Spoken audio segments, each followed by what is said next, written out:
Assalamualaikum warahmatullahi wabarakatuh, siswa-siswi kelas 12. Hari ini kita akan mempelajari induksi elektromagnetik, materi fisika kelas 12, khususnya hukum Faraday. Kenapa dinamakan hukum Faraday? Penemunya adalah Michael Faraday. Jadi induksi elektromagnetik itu adalah fenomena munculnya arus listrik akibat perubahan fluks magnetik. Sederhananya adalah arus itu muncul karena ada magnet yang digerak-gerakan dalam sebuah kumparan, ya. Jadi magnet dimasukin dalam kumparan, digerak-gerakan, maka ternyata menghasilkan arus listrik tanpa menggunakan baterai, tanpa menggunakan aki, ya. Eksperimen ini dilakukan oleh Faraday sehingga dinamakan dengan hukum Faraday. Bentuk eksperimennya seperti ini. Ini kawat, ya. Lilitan kawat namanya kumparan. G ini namanya galvanometer, ya. Galvanometer mengukur kuat arus, ya. Alat untuk mengukur kuat arus yang sangat kecil, ya. Ingat, kalau ampere meter itu mengukur kuat arus, ya, yang cukup besar, sementara galvanometer itu yang arus yang sangat kecil. Nah, si Faraday memformulasikan persamaan Faraday-nya dalam bentuk seperti ini. GGL induksi E sama dengan min N delta psi, ya. Ini dibaca psi, ya, bukan pesing, psi, ya, per delta T, ya. Jadi jumlah lilitan dengan psi, ya, flux per waktu. Oke. Jadi arus listrik muncul karena adanya medan magnet. Itu sederhananya, yang dinamakan dengan induksi elektromagnetik. Sekarang kita lihat bagaimana percobaan si hukum Faraday. Si Faraday. Nah, perhatikan di sini, ya. Ini apa namanya, ini galvano tadi, ya. Galvanometer. S, ya. S itu south, ya. South itu apa? Selatan, ya. Kutub selatan. N itu north. Kutub utara. Nah, jadi magnet kutub utara selatan, ini kumparan, ya. Kumparan dihubungkan dengan kabel, dihubungkan dengan galvanometer. Nah, sekarang kita perhatikan, kita lakukan percobaannya. Ini kutub selatan, kutub utara. Sekarang kita masukkan magnet ke dalam. Nah, ulang, apa yang terjadi ketika dimasukkan? Terlihat ini, ya, jarum menyimpang ke kanan, ya. Saya ulang, ya. Nah, tapi ketika sudah masuk dan dia diam, maka di sini tidak ada lagi, ya. Ketika masuk nyimpang ke kanan, ya. Tapi saat diam di dalam, dia tidak menyimpang lagi, ya. Kita ulang. Nah, masuk ke kanan dia, ya. Saat ditarik keluar, jarum ini menyimpang ke kiri. Artinya saat kutub selatan dimasukkan, maka ada arus listrik, ya. Jarum menyimpang ke kanan. Saat dikeluarkan juga ada arus listrik juga yang arahnya beda. Kenapa arah beda? Karena jarum menyimpang ke kiri. Saya ulang. Masuk ke kanan dia, ya. Keluar ke kiri, ya. Ini menyimpang ke kiri.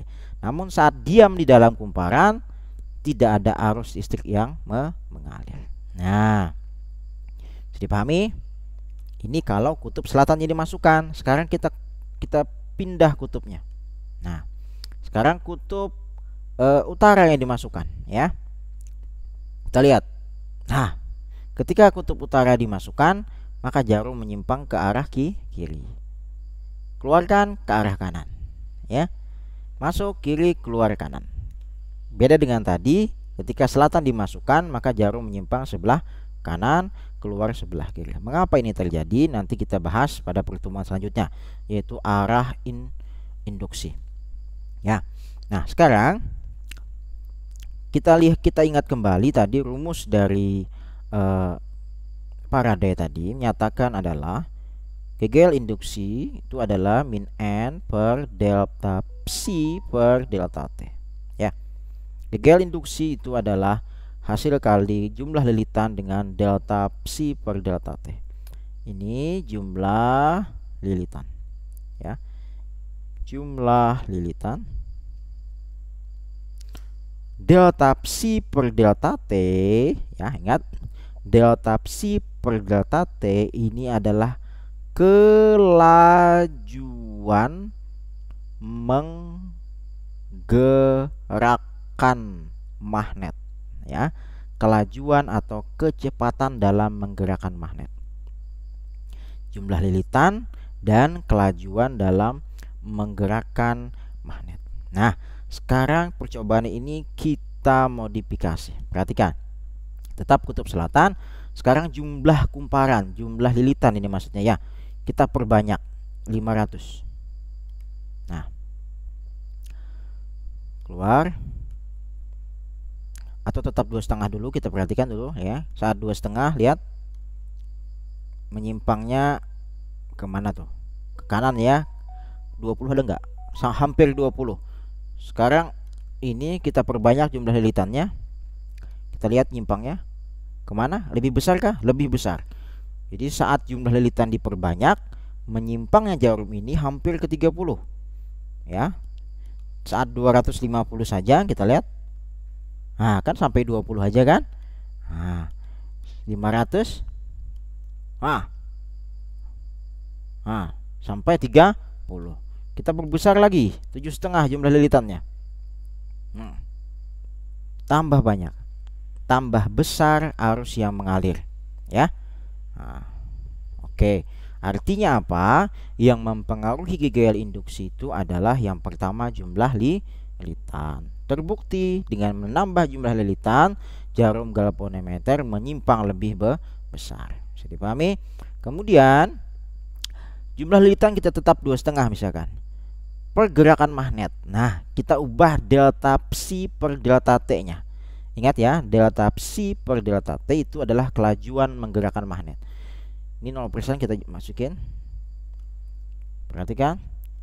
Saat 16% menyimpang dia kanan kiri sedikit sekali. Sekarang kita perbesar. Gimana? Semakin besar, ya. Besar lagi. Lebih besar lagi.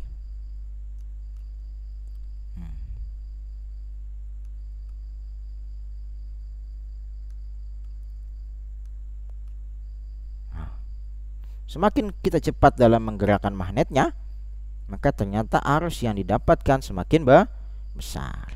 Nah, delta psi per delta T itu namanya. Paham ya? Nah, sekarang bentar, mana tadi pulpen saya? Saya terus di sini lagi ya. Jadi E itu sama dengan tadi apa? Min N, ya. Delta psi per delta T. Ingat, delta psi ini adalah flux magnetik. Lihat catatannya, ya. Flux magnetik. Flux magnetik. Nah, flux magnet itu rumusnya apa? Flux sama dengan B kali A kali cos theta. Nah, ternyata flux itu adalah medan magnet kali luas penampang. Nah, maka medan magnet juga berpengaruh terhadap induksi. Luas kumparan juga berpengaruh terhadap induksi. Ya.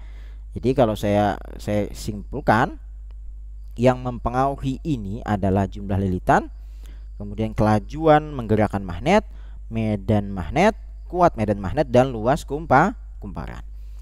Kita lihat percobaannya. Kekuatan magnetnya ya, 50%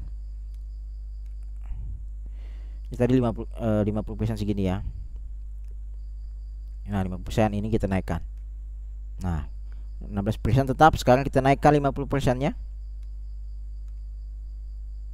Naik lagi.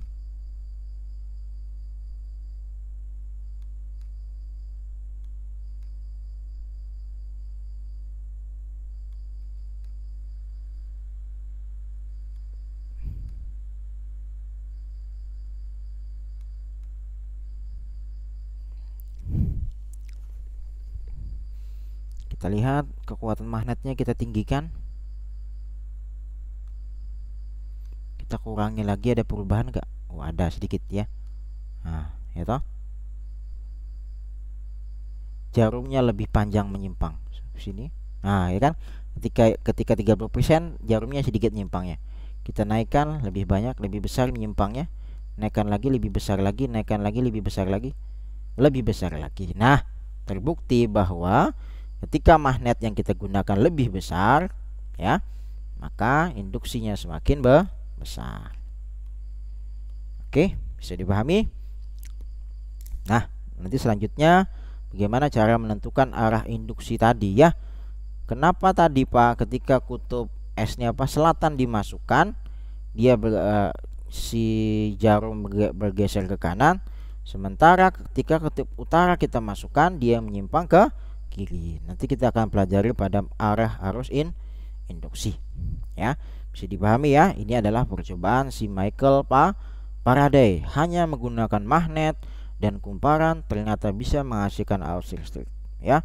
Inilah yang dipakai pada alat-alat sekarang ya. Generator sederhana yang bisa kamu dapatkan adalah pada sepeda kakek nenekmu dulu. Sepeda ada generatornya, bisa nyala padahal nggak ada aki, nggak ada baterai ya. Ini menggunakan konsep seperti ini. Oke, terima kasih, semoga bisa dipahami. Jadi kesimpulan kita adalah GGL induksi faktor yang mempengaruhi GGL induksi adalah jumlah lilitan, kemudian kelajuan menggerakkan kahwat atau perubahan flux magnetik juga boleh, kemudian apalagi kuat medan magnet ya, kekuatan ini. Kemudian yang keempat adalah luas kumparan. Luas kumparan tidak bisa kita tampilkan di sini, nggak ada menunya di sini. Oke, terima kasih. Assalamualaikum warahmatullahi wabarakatuh.